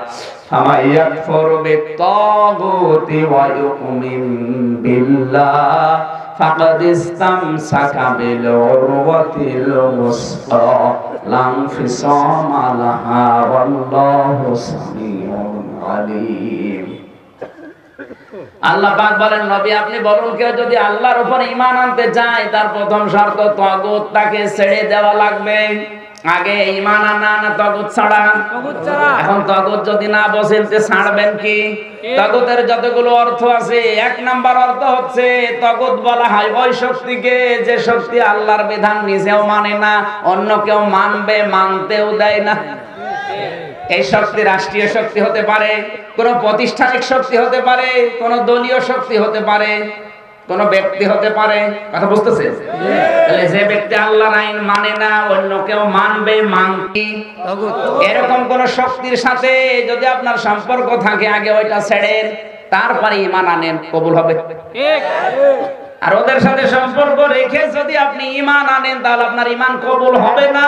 যেমন নূহ নবীর স্ত্রী, লূত নবীর স্ত্রী, তারা তাদের চরিত্র খারাপ ছিল, বিষয়টা এমন না, তাদের চরিত্র ভালো ছিল। কিন্তু আসরের সময় 2 জন ফেরেশতা এসে বললেন, আল্লাহর নবী লূত সবাইকে নিয়ে এখান থেকে চলে যান। ফানজাইনাহু ওয়া আহলাহু ইল্লা মারাতাহু কানাত মিনাল গাবিরিন। সূরা আরাফের 83 নাম্বার আয়াত, 8 নাম্বার পারা, 20 নাম্বার পৃষ্ঠার 3 নাম্বার লাইনে আল্লাহ দিয়েছেন, হে নবী যান, আপনি চলে যান, কিন্তু আপনার স্ত্রীকে আপনি নেবেন না। প্রশ্ন আসতে পারে, নবীর স্ত্রীর চরিত্র খারাপ ছিল? না না, পৃথিবীর কোন নবীর স্ত্রীর চরিত্র খারাপ ছিল না, তারা চরিত্রহীনা ছিল না। কারণ কোন হারাম রক্তের ভেতরে আল্লাহ নবীদের রক্ত প্রবেশ করার নাই। এরপরও লূত নবীর স্ত্রীকে নিতে আল্লাহ মানা করলেন, গজব দিয়ে ধ্বংস করে জাহান্নামে দিলেন। কারণ কি? একটাই কারণ, এই মহিলার চরিত্র ভালো ছিল, সে চরিত্রহীনা ছিল না, কিন্তু সে তলে তলে চরিত্রহীনদেরকে সাপোর্ট করত। বাংলাদেশে এরকম মানুষ এখন খুঁজলে এক দুজন পাওয়া যাবে না। নিজে ভালো কাজ করে, ও মনে করছে আমি তো রমজ পড়ি, রোজা রাখি, আমার বউ পর্দায় থাকে, আমার ব্যবসা হালাল, আল্লাহ আমারে জাহান্নামে দেবে। কি দেখে দেবে? কি দেখে দেবে টের পাচ্ছ না? তুমি ভালো, আমিও জানি, তুমি নামাজ পড়ো, রোজা রাখো, বউ পর্দায় রাখো, সব ঠিক আছে। এমন মানুষকে তলে তলে সাপোর্ট করো যার চরিত্র শয়তানের চাইতেও খারাপ। তোমারে যদি আল্লাহ জান্নাতে দেয়, তাহলে লূত নবীর স্ত্রীকেও দেওয়া লাগবে। এক কথা বলা লাগবে। এই কথা শোনার পরে যদি কারো রাগ হয়, এ রাগ কি আমির হামজার উপরে না আল্লাহর উপরে?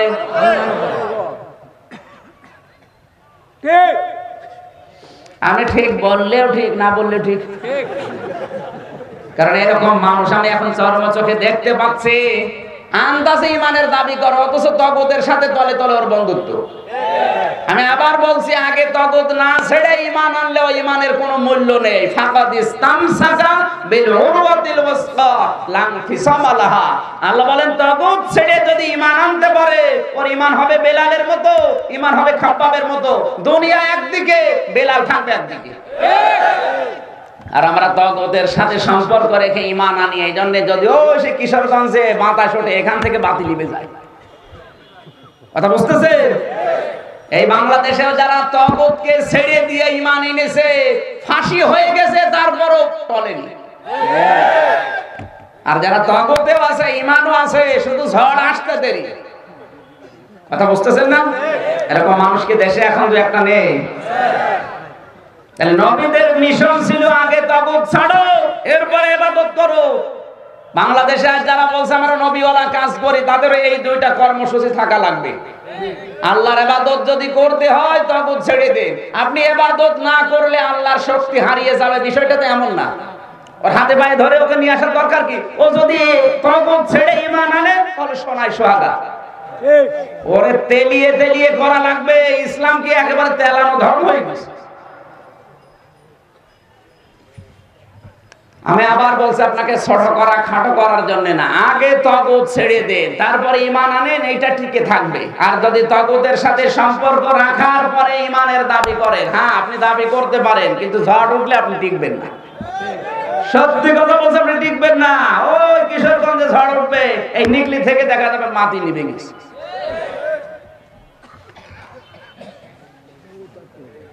সূরা হামিম সেজদার 30 নাম্বার আয়াত। যাদের মাথায় মগজ আছে অবশ্যই তারা টের পাচ্ছেন আমি কি বলতে চাচ্ছি।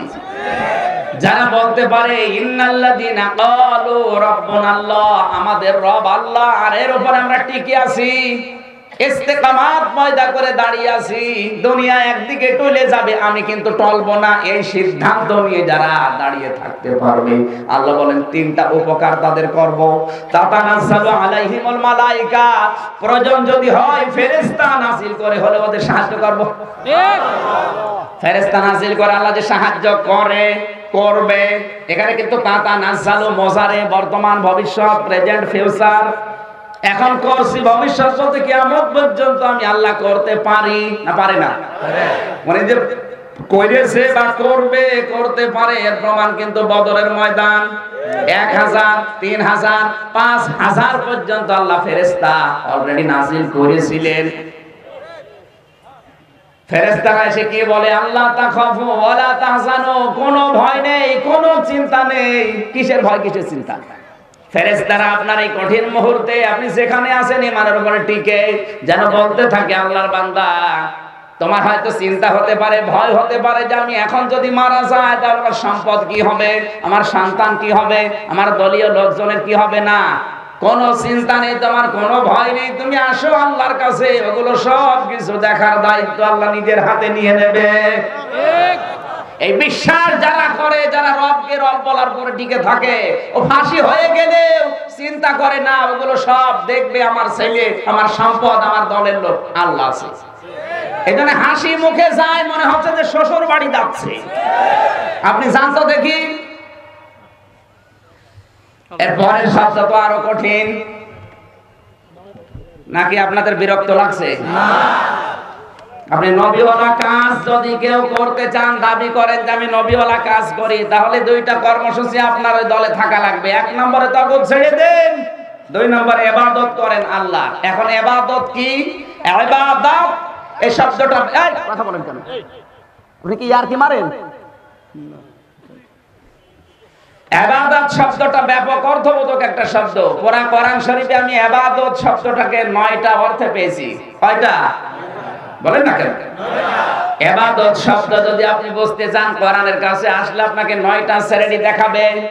1 নম্বরে আপনার ব্যক্তিগত জীবনের ইবাদত, 2 নম্বরে আপনার পারিবারিক জীবনের ইবাদত, 3 নম্বরে সামাজিক জীবনের ইবাদত, 4 নম্বরে ধর্মীয় জীবনের ইবাদত, 5 নম্বরে রাষ্ট্রীয় জীবনের ইবাদত, 6 নম্বরে অর্থনৈতিক জীবনের ইবাদত, 7 নম্বরে সাংস্কৃতিক জীবনের ইবাদত, 8 নম্বরে পররাষ্ট্রনীতি জীবনের ইবাদত, 9 নম্বরে আন্তর্জাতিক বিষয়ের ইবাদত। এই 9টা বিষয় আল্লাহ কোরআনে সাজিয়েছেন। এখন ইবাদত এই শব্দ নিয়ে আমরা একটা একটা করে ব্যাখ্যা করি যতদূর যাওয়া যায়, নাকি? ঠিক। প্রথম নাম্বারে আমরা ব্যক্তিগত জীবন পেয়েছি। আল্লাহ রাব্বুল আলামিন বলেন, ইয়া আইয়ুহাল্লাযীনা আমানু আলাইকুম আনফুসাকুম লা ইয়াদুররুকুম মান দাল্লা ইযা হাদাইতু ইলা আখির। সূরা মায়েদা 7 নাম্বার পারা 4 নাম্বার পৃষ্ঠার 3 নাম্বার লাইনের 105 নাম্বার আয়াতে আছে, আল্লাহ পাক বলেন, হে ঈমানদারেরা, আগে নিজেকে নিজে পরিবর্তন করো। প্রতিটি মানুষ যদি বাংলাদেশে এই চিন্তা করে যে ব্যক্তিগত জীবনের ইবাদত আমার নিজেকে আগে পাল্টাতে হবে, প্রত্যেকে যদি নিজের চিন্তায় পরেশান থাকে, এই দেশটা এমনি মিনি জান্নাত হয়ে যাওয়ার কথা।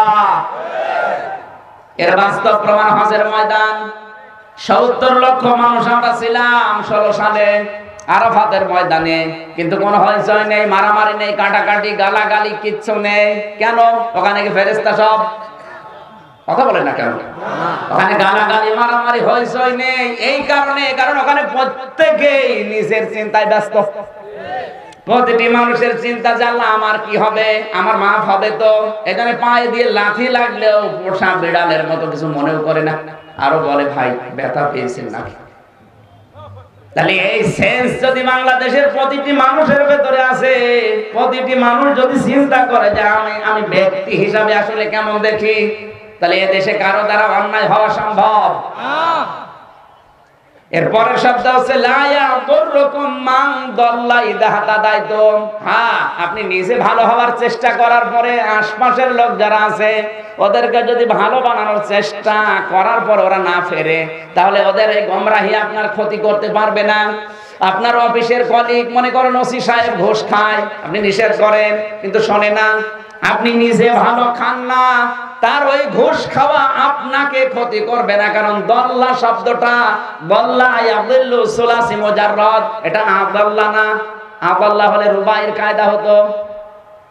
আদাল্লা শব্দের অর্থ হচ্ছে আল্লাহ নিজে আপনাকে গোমরা করে দেয়, আর দল্লা মানে নিজেই নিজেকে আপনি পথ ভ্রান্ত করে ফেলেন। এজন্য আপনি নিজেকে ভালো হওয়ার চেষ্টা চালান। আমি ব্যক্তি হিসাবে আসলে কেমন, আমি স্বামী হিসাবে কেমন, আমি স্ত্রী হিসাবে কেমন। আমি যে স্ত্রী, আমার স্বামীর উপর কি আমি অত্যাচার চালাই? একজন স্ত্রীর ভেতরে যদি 3টা গুণ থাকে, তাহলে স্ত্রীর লোক ধ্বংস হতে বাধ্য। কয়টা? এখানে বউ যাদের আছে হাত তোলেন তো। বিয়ে না করে হাত তোলার দরকার নেই, বউ যাদের আছে তোলেন। সবই মনে হচ্ছে বিয়ে লোক। এবার যে 3টা কথা বলছি মেয়েদের জন্য, দেখেন তো আপনার বর ভেতরে আছে কিনা। আল্লাহর নবী ইবনে মাসউদ থেকে বর্ণিত হাদিসটা 3272 নাম্বার হাদিস, তিরমিজি শরীফ। নবীজি বলেন যে মেয়ে লোকের ভেতরে 3টা গুণ পাওয়া যাবে, ওই মহিলা ধ্বংস হতে বাধ্য। 1 নম্বরে যারা স্বামীর সাথে কারণে অকারণে জিদ ধরে থাকে। এই দোষ কার বর ভেতরে আছে হাত তোলা লাগবে। না, আমি ওয়াজ এমনি করবো না, আপনাকে দেখবো এ আমল করেন কিনা, দেখি হাত তোলেন, কোনো অসুবিধা নেই। এই যে মুরব্বী মানুষের বউ জিদ ধরে থাকা না ধরে থাকা কি আছে, তো শরীরই চলে না। একজন শুধু, তাহলে ওয়াজ করে আমার লাভ নেই। না কেউ থাকলে হাত তোলেন। কার বউ কারণে অকারণে জিদ ধরে থাকে বলেন? তোলেন, অসুবিধা নেই, তোলেন। আমার তো ভয় করছে মিডিয়ার কারণে। তোলেন আপনি একজন। এও বুড়ো মানুষ হবে না, যুবক মানুষ কোন? ওই যে একজন। এই মেয়েরা যেখানে আসেন, আপনার স্বামী কিন্তু হাত তুলেছে অলরেডি। আজ বাড়ি যেয়ে মজা দেখাবেন। দ্বিতীয় নম্বর, যে মহিলা স্বামীর মুখের উপরে মুখ তুলে কথা বলে, তর্ক করে। আমার মনে হয় মুখের উপরে মুখ তুলে তর্ক করা মহিলা যদি নাও থাকে, স্বামীকে ধরে চড়ায়। মহিলা আমি পেয়েছি, স্বামীর ধরে মারে। তিন নম্বরে, যে মহিলা তার বাবা মার কথা মতো শ্বশুর বাড়িতে মানুষের সাথে খারাপ ব্যবহার করে। আমরা যদি তিনটা বললাম, আমার মনে হয় 100টার 98টা পরিবারে এই গুণ এখন আছে। যদি নিজেকে নিয়ে যদি ভাবতো যে আমি আসলে বউ হিসাবে কেমন, এই গুণগুলো অবশ্যই পাল্টানোর চেষ্টা চালাতো। কথা বলে না কেন? দ্বিতীয় নম্বর, আমি ব্যাখ্যা করলে অনেক সময় চলে যাবে, এই জন্য আমি তাড়াতাড়ি থিওরি গুলো বলছি। দ্বিতীয় নম্বর পেয়েছিলাম পারিবারিক জীবনের ইবাদত। পারিবারিক জীবনে আপনার দায়িত্ব হচ্ছে আগে নিজে জাহান্নাম থেকে বাঁচানো, এরপরে আপনার আন্ডারে যারা আছে এদেরকে জাহান্নামের আগুন থেকে বাঁচানোর চেষ্টা করা আপনার ফরজ। ওকে বাঁচানো ফরজ না, চেষ্টা করো। ইয়া আইয়ুহাল্লাযীনা আমানু কু আনফুসাকুম ওয়া আহলিকুম নার। ঈমানদারেরা আগে নিজেকে নিজে বাঁচাও জাহান্নাম থেকে, আর আহল পরিবার যারা আছে তাদেরকে জাহান্নামের আগুন থেকে বাঁচানোর চেষ্টা করো। এখানে সূরা মায়েদার 105 নম্বর আয়াতে মাঝখানে ওয়া নেই, আলাইকুম ওয়া আনফুসাকুম না, আলাইকুম আনফুসাকুম। আর এই জায়গায় সূরা তাহরিমের 6 নম্বর আয়াতে ওয়া আনফুসাকুম এরপরে ওয়া আছে। কি আছে?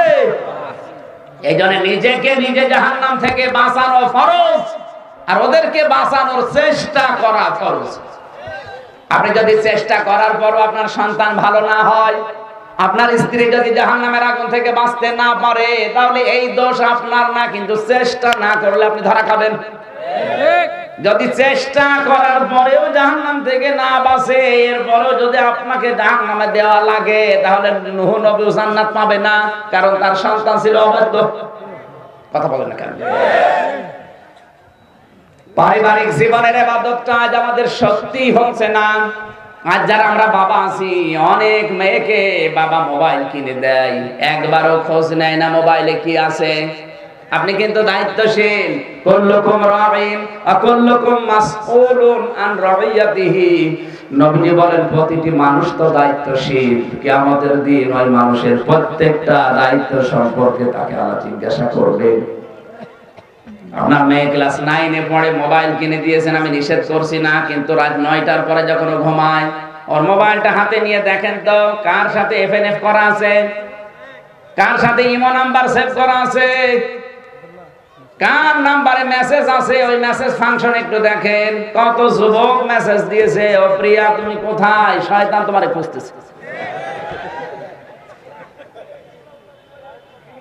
আপনি তো মেসেজ গুলো দেখবেন নাকি আন্দাজে মোবাইল কিনে দিয়ে ছেড়ে দিয়েছেন, শেষ পর্যন্ত আপনার মেয়ে এসে আনুষ্কার মতো জীবন হারাবে, টের পাচ্ছেন না? হচ্ছে না। পারিবারিক জীবনের ইবাদত আমরা মনে করছি শুধু নামাজ পড়া, রোজা রাখা, বড় দাড়ি রাখা, জব্বা গায়ে দিয়ে ঘুর ঘুর করে ঘোরা ইবাদত। কে বলেছে পারিবারিক জীবনের ইবাদত এটা? আপনার বউ পর্দা করে কিনা, চার কারণে যে বউ মারা যায় তার ভেতরে এটা একটা। যদি ফরজ পর্দা কোনো বউ না করে, ওরে মেরে ধরে হলেও পর্দা করা লাগবে। কারণ একজন বেপর্দা মহিলা যদি জাহান্নামে যায়, ও একা যাবে না, 4জন পুরুষ নিয়ে যাবে। তার ভেতরে তার বাবাকে, তার বড় ভাইকে, তার স্বামীকে, আর তার বড় ছেলেকে। এইজন্য মেয়েদের পর্দার বিষয়টা খুব খেয়াল করা লাগবে। ফাতেমাতুজ জোহরাকে আল্লাহ জান্নাত দেওয়ার পেছনে কারণই ছিল এই পর্দা। উনি মারা যাচ্ছে, তার বড় স্বামীকে বলেছে সব হারা, পর্দা যেন না হারায়। বেশি মানুষকেও ডাক দেওয়া দরকার নেই, রাতের বেলা আমাকে খবর দিয়ে দিয়ে। তাও নবীর মেয়ে পর্দার গুরুত্ব দেওয়ার কারণে আল্লাহ তাকে জান্নাতের নেত্রী বানিয়ে দিয়েছে। খাদিজাতুল কুবরা কথা শোনার পরে বললেন, হে নবী, ফাতেমা আমার মেয়ে আর আমি আপনার স্ত্রী, আল্লাহ আমাকে খাতুনে জান্নাত ডিগ্রি দিল না, আমার মেয়েকে দিল, এ কেমন? আল্লাহর নবী বলেন, খাদিজা এর ডিগ্রি তো আমি বানিয়ে দেইনি, এটা আল্লাহ নিজে দিয়েছেন। খাতুনে জান্নাত মানে জান্নাতের নেত্রী, তার মানে তুমিও খাতিমার আন্ডারে থাকবা। কেন? খাদিজা রাদিয়াল্লাহু তাআলা আনহা মন খারাপ করার পরে নবীজি বললেন, খাদিজা দুইটা প্রশ্নের জবাব দাও দেখি। এক নম্বরে তুমি মুসলমান হয়েছে কত বছর বয়সে? খাদিজা বলে আমি 55 বছর বয়সে। কত?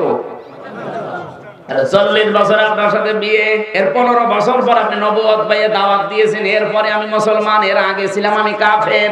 এর আগে কি? তার 55 বছর বয়সের আগে আমি কোনোদিনও আল্লাহকে ডাকিনি। কথা বলে না কেন? কোন ইবাদত বন্দেগী? তাহলে আমার ইবাদত বন্দেগী কয় বছর? 55 থেকে যে কয় বছর বেঁচে ছিলাম, এই কয় বছর? নবীজি বললেন, ও খাদিজা তোমার মেয়ে ফাতেমা ইবাদত শুরু করেছে কয় বছরে? জন্মের থেকে। জন্মের থেকে না? যে মেয়েটা জন্মগত ভাবে মুসলমান হয়ে ইবাদত বন্দেগী আরম্ভ করেছে, তাকে আল্লাহ জান্নাতের নেত্রী বানাবে না তোমারে বানাবে? আজ মেয়েদের ইবাদত বন্দেগী নেই বললে চলে, এমনকি ফরজ নামাজেরও গুরুত্ব নেই। মা বোন যারা এসেছেন আপনাদের নিয়ে আমি এই 6 জন নারী নিয়ে একটা বই লিখেছি, আমার গাড়িতে পাবেন, স্বামীদেরকে পাঠিয়ে ওটা নিয়ে নেবেন। আমার যতটুকু ধারণা আমি লেখার পরে মনে হচ্ছে এই 112 পৃষ্ঠা যদি মেয়েরা পড়তে পারে, অনেক অবাধ্য মেয়ে বাধ্য হয়ে যাবে। গাড়িতে যাওয়ার সময় মুসলমান কখন কাফের হয়, 6 জন জান্নাতি নারী, আদর্শ নারীর জীবনী, এরকম 5টা বই আমার আছে, আমি লিখেছি। যাদের যেটা লাগে নিয়ে যাবেন, বিশেষ করে মেয়েদের জন্য যেটা নেবেন, খুব গুরুত্বপূর্ণ বই এটা। খাদিজাকে ডাক দিয়ে বললেন, হে খাদিজা 55 বছর আগ পর্যন্ত তুমি কিন্তু পর্দা করনি। কথা বুঝতেছেন? 55 বছর আগে তুমি একদিনও পর্দা করনি, কারণ পর্দার আয়াত ওই সময় নাযিল হয়নি। এই কারণে তোমার ব্যবসা করার জন্য বিভিন্ন মানুষের সাথে দেখা সাক্ষাৎ করা লেগেছে। তোমার মুখের কাটিং কেমন, তোমার শরীর কেমন, তোমার চেহারা কেমন অনেকেই দেখেছে, বুঝেছে, কিন্তু তোমার মেয়ে ফাতেমাকে জিজ্ঞাসা করো তো কে কে দেখেছে? খাদিজা বলেন, হে রাসূল আমার পেটের মেয়েকে জন্মের পর থেকে কেউ দেখে না। যে মেয়েটা জন্মের পর থেকে পর্দা নিষেধ, আর তুমি 55 বছরের বয়সের পরে পর্দা করলে, তার সমান তুমি হবে কি করে? ফাতেমাকে জান্নাত দেওয়ার পেছনে কারণ যেটা, সেটা আসল পর্দা। সেটা কি? আজ মেয়েদের ভেতরে পর্দার গুরুত্ব নেই। এদের বেপরদা মহিলা জাহান্নামে গেলে একা যায় না, কমপক্ষে 4 জন পুরুষ সাথে নেয়। আল্লাহ তুমি আমাদেরকে হেফাজত করো, জোরে বলেন আমিন। পারিবারিক জীবনের ইবাদত, স্ত্রীকে মারা যায় যাচ্ছে, কিন্তু পর্দা না করলে, ফরজ নামাজ না পড়লে, ফরজ রোজা না রাখলে, আর স্বামীর জায়েজ কথা যদি না মানে, স্বামীর জায়েজ কথা বুঝতেছে, কিন্তু মারা লাগবে 4 জায়গা বাদ দিয়ে। এই মাথা বাদ, মুখ বাদ, বুক বাদ, পিঠ বাদ। মারবেন কোথায়? মাথা থেকে শুরু করে পা পর্যন্ত। লাঠি হবে কোদালের আষাঢ়ি কি? 1 বিঘত পরিমাণে লাঠি, তাও নিজের হাত দিয়ে ধরা রাখবে। সেদিন চাপাই নবাবগঞ্জে গিয়ে হাদিস বলার পরে একজন বলছে, হুজুর কোনো অসুবিধা নেই, দরকার পিলাস দিয়ে ধরে বড় করে মারবো। 1 বিঘত পরিমাণে লাঠি নিজের হাত দিয়ে ধরলে আর কিছু থাকে? বলছে দরকার গুইতো মারবো না। স্ত্রীকে মারা এটা ইতর মানুষের কাজ, তার মানে মারা যাবে না। কেউ যদি মারতেও চায়, এতটুকু লাঠি দিয়ে মাথা থেকে পা পর্যন্ত শাসনের ক্ষেত্রে মারা যায়। আমার মনে হয় যার বউ মমতাজের মতো, ওরে যদি এতটুকু লাঠি দিয়ে পা থেকে মাথা পর্যন্ত মারে, ও বলবো আমার কাতু কুতু লাগছে, তাই বলবে। ওর মহিলা মেরে কিছু করা যায়? মারা যাবে না। স্ত্রীকে গায়ে হাত, সম্মানিতা মা বোনেরা, এরপরেও যদি কেউ স্বামীর হাতে মায়ের খায়, ওকে মহিলা কি কলেরা কি বলেন? মেয়েদের আরেকটা গুণ পেয়েছি আমি, মেয়ে লোক জাহান্নামে যাওয়ার পেছনে অন্যতম কারণ এরা অভিশাপ দেয় বেশি। যে কোনো বিষয় হলে খালি অভিশাপ দেয়। সে সন্তান বলেন, ভাই বলেন, বাবা বলেন, এমনকি স্বামীকেও দেয়। অথচ আসিয়ার জীবনে ওখানে আছে, ওনাকে আল্লাহ জান্নাত দেওয়ার পেছনে কারণ ছিল এত অত্যাচার হয়েছিল ওনার উপরে, হাতে ব্রেক লাগিয়েছে, পায়ে ব্রেক লাগিয়েছে। স্বামী নিজে মাথার উপরে গরম তেল ঢেলে দিচ্ছে। আল্লাহ এই দৃশ্য দেখে সহ্য করতে না পেরে জান্নাত পাঠিয়ে দিলেন। এতে ক্বালাত রাব্বি ইবনিলি ইনদাকা বাইতান ফিল জান্নাতি ওয়া নাজ্জিনি মিন ফিরাউনা। একালে টান আছে, ওয়া নাজ্জিনি মিন ফিরাউনা। আল্লাহ পাক বলেন জান্নাত যখন পাঠিয়েছি আমার বান্দির সামনে, আসিয়া বলে রব্বুল আলামিন এই জান্নাতের ভেতরে তুমি একটা ঘর আমার জন্য বানাও যেখানে বসে বসে তোমারে দেখা যায়। আর একটা কথা তোমাকে বলি, অনাজিনি মিন ফিরাউনা, ফেরাউনের অত্যাচার থেকে তুমি আমাকে বাঁচাও। খেয়াল করে, এবং অনাজ্জু আমালিহি ওয়ানাজ্জিনি মিনাল কওমিজ জালিমিন। আমার স্বামী ফেরাউন ওর লোকজন দিয়ে আমার উপর যে জুলুম করে, অত্যাচার করে, যে নির্যাতন চালায়, এইটা দেখে যেন তোমার রাগ হয়ে না যায়। এদের অত্যাচার থেকে তুমি আমাকে বাঁচাও, কিন্তু তুমি আমার স্বামীর উপর অত্যাচার করো না। কিশোরগঞ্জের মেয়ের একটু খেয়াল করেন, এত জুলুম, এত অত্যাচার, নির্যাতন চলছে, তারপরও বলছে আল্লাহ তুমি আমাকে বাঁচাও, কিন্তু আমার স্বামীর উপরে তুমি জুলুম করো না। আর আপনি একটা সাবান কম হলে বরদোয়া দেন মানুষ। আসিয়ার সাথে জান্নাত আল্লাহ আপনাকে এমনি দেবে?